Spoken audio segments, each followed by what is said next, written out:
Subscribe कीजिए मेरे channel को और प्रेस कीजिए बेल बटन को ताकि आप मेरी आने वाली वीडियो देख सकें।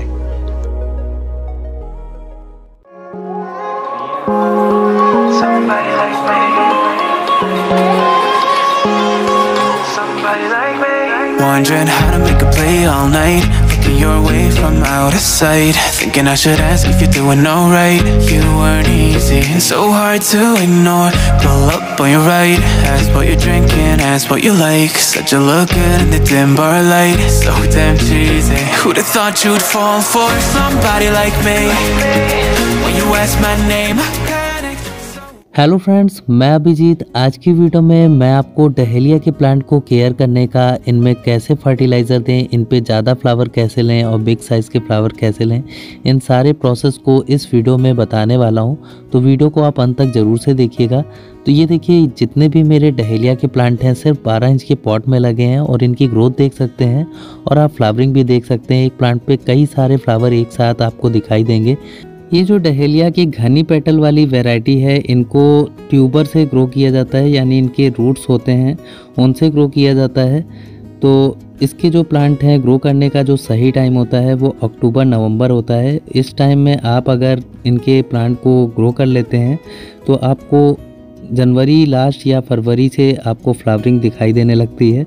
तो मैंने इनके जो छोटे प्लांट हैं वो बाई किए थे नर्सरी में। मेरे यहाँ आसानी से इनके छोटे प्लांट मिल जाते हैं, 10 रुपये का एक प्लांट मिलता है।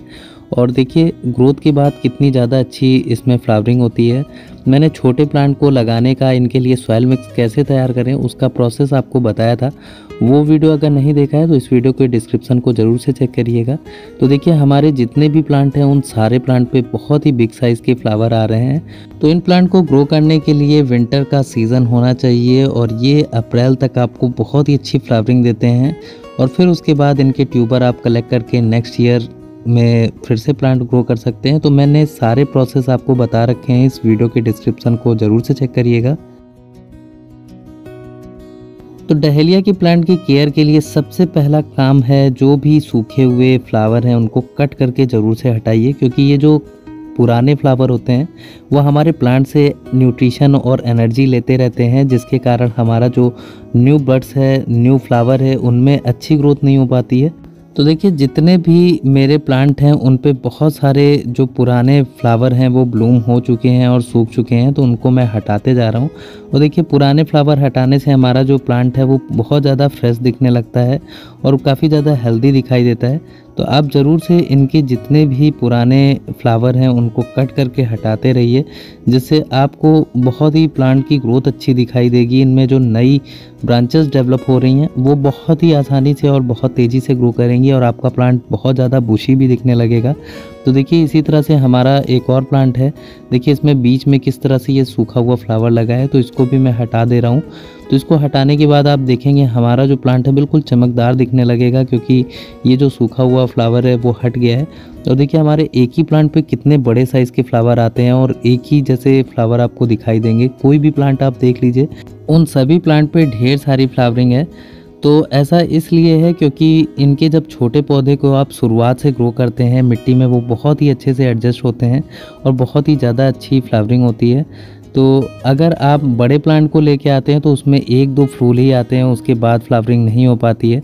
और दूसरा काम आपको करना है, इनकी जो नीचे की बड़ी बड़ी लीव्स हैं उनको आपको कट करके हटाना है, वो भी एक्स्ट्रा न्यूट्रिशन लेती रहती हैं। तो इस तरह करने से आपके जो ब्रांचेस हैं वो अच्छे से ग्रो करती हैं। तो चलिए अब हम इनकी मिट्टी में फर्टिलाइज़र देने का प्रोसेस करते हैं। तो सबसे पहले तो आपको ध्यान रखना है, हफ्ते में एक बार आपको अपने पॉट की मिट्टी को ज़रूर से गुड़ाई करना है। इस तरह से जैसे मैं आपको करके दिखा रहा हूँ, आपको लगभग 2 से 3 इंच गहराई तक गुड़ाई कर लेना है, ताकि इनकी जो साइड की एक्स्ट्रा रूट्स हैं वो भी हट जाएंगी और मिट्टी को एनवायरनमेंट के थ्रू जो भी न्यूट्रिशन चाहिए वो भी मिल जाता है।